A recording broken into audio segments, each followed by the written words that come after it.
Pihak Dinas Komunikasi Informatika dan Statistik Provinsi DKI Jakarta mengatakan peringatan Hari Pers Nasional 2021 menjadi ajang silaturahmi dan penyatuan pemikiran untuk kemajuan pers di Indonesia. Media diminta berperan aktif meningkatkan peningkatan ekonomi nasional melalui industri kreatif di masa pandemi. Edward Depari, wartawan senior yang tergabung dalam PWI, meminta media harus mengembangkan sikap kritis konstruktif dan melakukan intervensi untuk mendorong pemerintah membantu masyarakat kecil yang tersisih dari industri karena penerapan teknologi digital. Akan banyak orang yang beruntung, terutama mereka yang sudah berada dalam posisi siap menerima perubahan dalam pendidikannya. Tapi beberapa mereka akan untung besar karena kapital yang mereka miliki. Tapi banyak juga yang akan tersisih. Oleh sebab itu, kita sampai pada peran yang keempat yang harus dilakukan oleh pers, yaitu apa? Media harus tetap mengembangkan sikap kritis konstruktif dengan mendorong pemerintah untuk melakukan intervensi dengan membantu anggota masyarakat yang drastis tersisih dari industri karena terdampak oleh penerapan teknologi digital. Saya ingin mengkut apa yang dikatakan oleh Stanley Peter Dunn, ya, yang mengatakan, the job of the press is to comfort the afflicted and to afflict the comfortable. Artinya, salah satu tugas pers adalah keberpihakan terhadap mereka yang tersisih, ya, dan mengganggu mereka yang sudah nyaman, ya, sehingga mereka ingat masih banyak orang yang tersisih. Nah, dengan demikian, dalam hal ini, pemerintah punya kewajiban dalam rangka membangun kesejahteraan masyarakat, juga untuk ya mempersiapkan anggota masyarakat tadi yang belum sempat menikmati kucuran keuntungan dari perkenalan teknologi industri yang baru, teknologi inovasi yang baru. Kehadiran teknologi digital di industri dinilai memang jauh lebih kompleks dari sekadar website, e-commerce, dan juga media sosial. Bukan hanya dalam aspek pemasaran, melainkan juga membuat ramalan tren ke depan, pelayanan kepada konsumen yang berbeda, juga dalam aspek kreativitas maupun bisnis.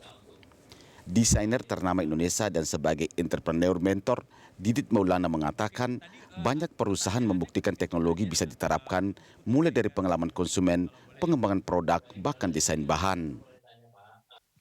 Nah, karena sangat besar, maka penjualan untuk produk-produk kreatif pun akhirnya pelan-pelan bisa selamat. Misalnya adalah ibu-ibu atau bapak-bapak yang kemudian hobi masak akhirnya bikin makanan dan akhirnya dibeli oleh lingkungan-lingkungan terdekat, misalnya para tetangga, masukin ke WhatsApp group, masukin ke Facebook, saya sekarang bikin rempeye atau bumbu rujak atau apa gitu, dan serta-merta itu jadi laku gitu ya. Kemudian mulai dari yang lingkungan terkecil, lingkungan tempat tinggal akan menjadi membesar. Sehingga mau nggak mau yang dulunya tidak pernah menggunakan sosial media sebagai jualan, sekarang jadi pakai sosial media untuk berjualan.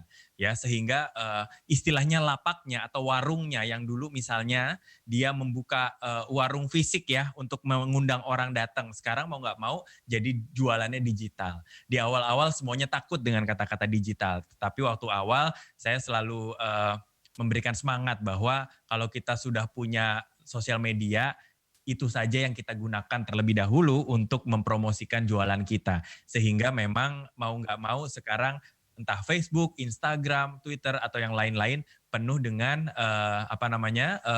lapak-lapak untuk berjualan. Adanya algoritma teknologi pada belanja online merekam jejak data yang ditinggalkan. Hal ini akan memudahkan para pengusaha kecil melakukan filtering. Selain itu, hal ini juga dapat dimanfaatkan untuk produksi bestseller berdasarkan historikal.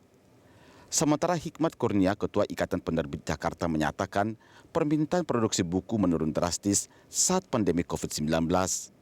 Pihaknya melalui algoritma teknologi hanya melakukan pre-order atau bisa memproduksi buku hanya untuk memenuhi kebutuhan masyarakat saja.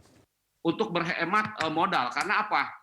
Kalau kita mencetak, kemudian pasarnya toko bukunya tutup, ini menjadi persoalan, apalagi bagi penerbit yang belum siap masuk ke ranah online. Nah, yang terjadi kemudian sekarang adalah banyak penerbit yang mencetak buku sesuai pesanan.